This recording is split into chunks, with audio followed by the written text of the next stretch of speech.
नमस्कार, मैं हूं आंचल सिंह और आपका स्वागत है हमारे चैनल पर।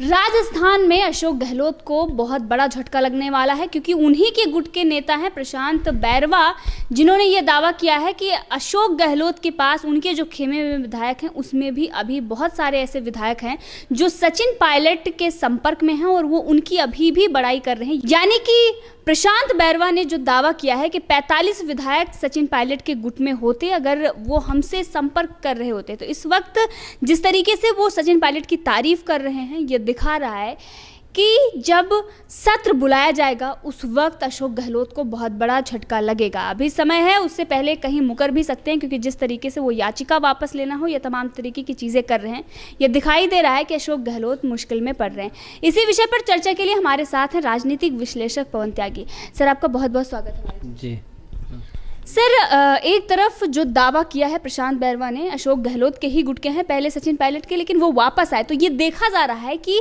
अभी वो जैसलमेर के ही होटल में है, लेकिन ये पूरा अगर देखें तो जो सियासी संग्राम चल रहा है वहाँ पर वो बड़ी भूमिका में है। 45 विधायक का दावा कर रहे हैं, तो ये ऐसा भी लोगों का कहना है कि कहीं ना कहीं वो सचिन पायलट के संपर्क में थे, अभी वो गए हैं, वो और विधायकों से संपर्क साध रहे हैं, ये भी कहा जा रहा है। देखिए, सचिन पायलट जिस दिन से अलग गुट बना करके और अलग होटल में हरियाणा में आए हैं, वो पहले दिन से लग रहा है कि वो निश्चिंत हैं कि बहुमत को वो सिद्ध नहीं करने देंगे अशोक गहलोत को, और अगले मुख्यमंत्री राजस्थान के वो सचिन पायलट ही बनने जा रहे हैं। अब जबकि हम गिनती गिन रहे थे तो गिनती में कह रहे हैं जी 19 विधायक हैं सचिन के साथ। उसके बाद अशोक गहलोत बराबर दावा करते रहे कि मेरे पास बहुमत है और सदन में मैं सिद्ध कर दूंगा। फिर वो गिनती गिनवाते हैं। इन सारे एपिसोड के बीच आप देखेंगे कि सचिन पायलट ने एक भी शब्द नहीं कहा कि हमारे पास नहीं है, कुछ चले गए हैं, ऐसा कुछ नहीं है। अब आप समझिए कितनी बड़ी रणनीति है कि सचिन पायलट ने बड़ी ही चालाकी से अपने ही गुट के व्यक्ति, अपने ही खास व्यक्ति जिसमें कि ये प्रशांत बैरवा हैं, उनको उन अशोक गहलोत के विधायकों के साथ शिफ्ट करा दिया। जहां भी वो जाएंगे होटल में और जो भी बात कर रहे हैं, जो भी रणनीति बना रहे हैं, वो सारी सचिन पायलट तक आ रही है। ये कोशिश की अशोक गहलोत ने कि हम किसी तरह टेलीफोन पे बात ना करने दें, लोगों को मिलने ना दें, जितनी भी बंदिशें लगाई। ऐसा तो हो नहीं सकता कि आपने फ़ोन छीन के रख लिए हैं, नहीं तो वो एक भी नहीं रुकता, सारे आ जाते। ये प्रशांत बैरवा एक नाम आया है जिसने ये बताया है कम से कम कि 45 हैं। ये तो संख्या बताई है। और देखिए, आपके प्रोग्राम के माध्यम से ही मैं तो कह रहा हूँ कि कम से कम 20 संख्या ऐसी है जो गुजर और मीणा विधायक हैं, वो निश्चित रूप से सचिन पायलट को ही वोट करने वाले हैं जिस दिन भी बहुमत सिद्ध की बात आएगी। आज वो खुल गया है, अशोक गहलोत का खा रहे हैं, अशोक गहलोत के साथ बैठे हैं, लेकिन वो इनडायरेक्टली जो आज भी बड़ाई कर रहे हैं वो सचिन पायलट की कर रहे हैं, और कहीं ना कहीं बता रहे हैं कि देखिए उनका एक सिपाही मैं हूं कि अगर मुझसे वो बात करें तो मेरे पास 45 हैं। इसका मतलब समझिए कि वो कहीं ना कहीं हम सबको भी बता रहे हैं और अशोक गहलोत को भी बता रहे हैं कि मैं उनका एक सिपाही हूं सचिन पायलट का, मुझसे संपर्क नहीं किया, नहीं तो मेरे पास 45 हैं। अब आप समझिए, एक वो है तो वो 45 ले रहे हैं, इससे वो इनडायरेक्टली बता रहे हैं कि मेरे पास कितने हैं, और ये सब के सब सचिन पायलट को वोट करेंगे। ये सचिन पायलट की रणनीति का एक हिस्सा था और इसीलिए वो निश्चिंत थे। इस निश्चिंतता का कारण वही है कि अशोक गहलोत जिनको अपना समझ रहे हैं, उनको होटल में मौज मस्ती करा रहे हैं, टूर पे घुमा रहे हैं, वो खा पी रहे हैं, उनका पैसे का लालच दिया है, पोस्ट का लालच दिया है, लेकिन बावजूद इसके वो तय कर चुके हैं कि हम सचिन पायलट को ही अगला मुख्यमंत्री बनाएंगे। अशोक गहलोत का व्यवहार और जनता का अभी इस समय आक्रोश, ये इस सब के कारण अशोक गहलोत को अब वहां कोई पसंद नहीं कर रहा, ना विधायक ना जनता, और इसलिए उनका जाना तय है। इतनी बुरी तरह अपमानित होकर जाएंगे, ये तो हमने भी कल्पना नहीं करी थी। सर, वहीं वसुंधरा राजे, जिनको दिल्ली बुलाया गया था, जेपी नड्डा से मुलाकात करती हूँ, और इसी बीच सियासी संग्राम चल रहा है, तो ये देखा जा रहा है कि अशोक गहलोत की सरकार गिरने से पहले वो बीजेपी के अध्यक्ष जेपी नड्डा से मुलाकात करती हैं। आप कैसे देख रहे हैं इसे? देखिए, आप जो लोग बीजेपी को समझते हैं, जो लोग संघ को समझते हैं, वो ये जानेंगे, वो जानते हैं इस बात को कि वहाँ व्यक्ति पूजा नहीं है, कोई एक परिवार की नहीं चलती है, वहाँ पार्टी की लाइन जो तय होती है सब उसी का पालन करते हैं। जो भी पार्टी की गाइडलाइन को पालन नहीं करता, जो पार्टी के संविधान को नहीं मानता, जो पार्टी के नेतृत्व को नहीं मानता, वो वहाँ टिक नहीं सकता, वहाँ रह नहीं सकता, चाहे वो कितना ही बड़ा कद का नेता ना हो। मैं नाम नहीं लेता, लेकिन कई ऐसे बीजेपी के बड़े कद्दावर नेता थे जो प्रधानमंत्री तक के दावेदार थे, लेकिन जब उन्होंने पार्टी लाइन से अपने को ऊपर समझा और कहीं उन्होंने सोचा कि मैं, तो बस वो गए।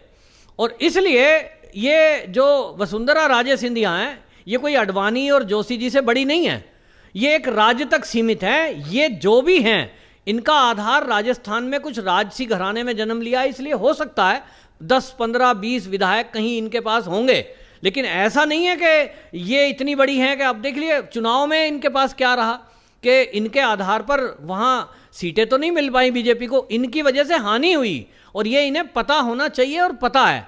तो और आपको बताऊं, जो लोग ये अशोक गहलोत ही केवल बदनाम करने की कोशिश कर रहे थे, या यूं कहें वो जताने की कोशिश कर रहे थे कि वसुंधरा राजे मेरे साथ है, इस तरह की अफवाह उड़ाने की उन्होंने कोशिश की। लेकिन जैसे ही पार्टी ने दिल्ली बुलाया, हाईकमान ने बीजेपी के, और वो दिल्ली आई, ऐसा नहीं है कि उन्होंने कहा हो मेरे पास टाइम नहीं है या नहीं आऊं या कुछ बात, कुछ भी नहीं।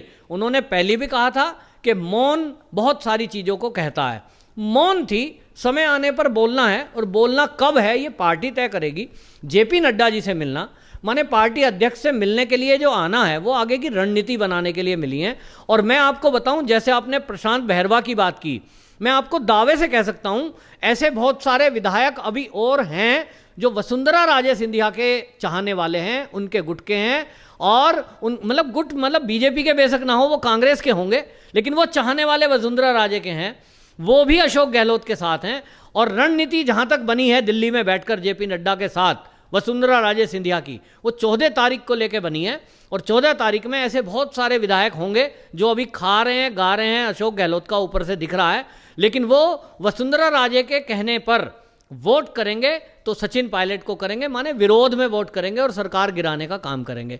तो पार्टी ने तय कर दिया है, पार्टी के साथ हैं। वसुंधरा राजे सिंधिया भी बाहर नहीं है, क्योंकि वो अच्छे से जानती हैं कि पार्टी बीजेपी के छत्र छाया में है तो उनका अस्तित्व है, फिर वो राजसी घराना हो कुछ हो, नहीं तो एक विधायक बन के रह जाएंगी। और इसलिए इनका दिल्ली आना और जेपी नड्डा से मिलकर जाना ये तय कर रहा है कि कोई रणनीति ऐसी चल रही है बीजेपी की भी कि आगे के समय में क्या करना है और आगे की रणनीति कैसी करनी है। वसुंधरा राजे को केंद्रीय बीजेपी का नेतृत्व भी साथ लेकर के चल। वही हाई कोर्ट का जो 11 अगस्त को फैसला आने वाला है, आपको क्या लगता है कि क्या फैसला आएगा? देखिए, जिस तरह की सुनवाई एकल पीठ की हुई है और उन्होंने तारीख रखी थी 11, अभी तक अशोक गहलोत ने कोशिश ये की कि एक चाल चलने की कोशिश की कि वो बाड़ाबंदी करके विधायकों को, और वो जो बसपा के 6 विधायक हैं उनको सम्मान ही तामील ना होने दें, मतलब प्राप्त नहीं हुआ। और कोर्ट में वो ये कह देंगे वकील जा करके कि क्योंकि जी वो वकील को सम्मान मिले ही नहीं थे इसलिए वो आए नहीं हैं और हम पेश नहीं होंगे, मामला आगे को टल जाएगा और इसमें ये बहुमत सिद्ध वाले दिन हम वोटिंग कर देंगे। ये इनकी प्लानिंग थी, लेकिन अब वो प्लानिंग फेल हो गई क्योंकि सम्मान तामील करा दिए गए हैं। अब सम्मान मिल गए हैं तो ऐसा नहीं हो सकता कि अब वो ना आएंगे। और सुनवाई जहाँ तक की बात है तो डबल बेंच में भी उसकी सुनवाई है, और जहाँ तक कानून के जानकार लोग कहते हैं वो यही कह रहे हैं कि इसमें कम से कम तो ये होगा, अगर फैसला नहीं भी हुआ, और ऐसा फैसला एक दिन में होना भी नहीं है, तो वो आगे टलेगा।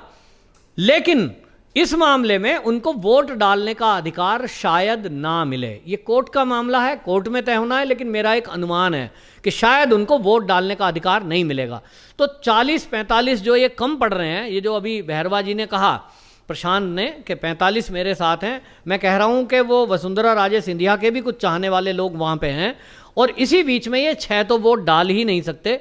मतलब आप समझ लीजिए बुरी तरह अशोक गहलोत की हार होगी जिस दिन ये बहुमत सिद्ध करने की 14 तारीख आएगी, जनता देखेगी।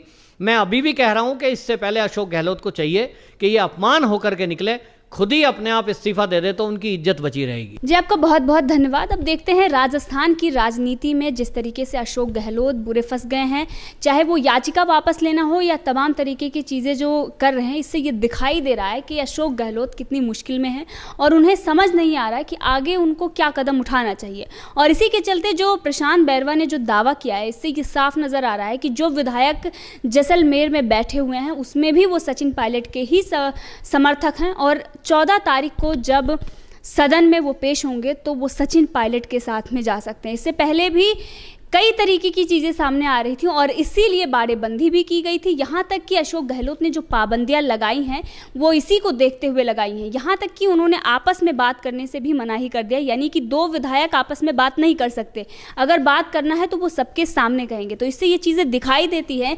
अशोक गहलोत की ये जो बौखलाहट है, इससे साफ है कि आने वाले दिनों में राजस्थान में अशोक गहलोत की सरकार गिर रही है और इसीलिए इस तरीके के बयानबाजी अशोक गहलोत हो या कांग्रेस कर रही है। उन्हें भी पता है कि एक बड़ा राज्य उनके हाथ से जा रहा है।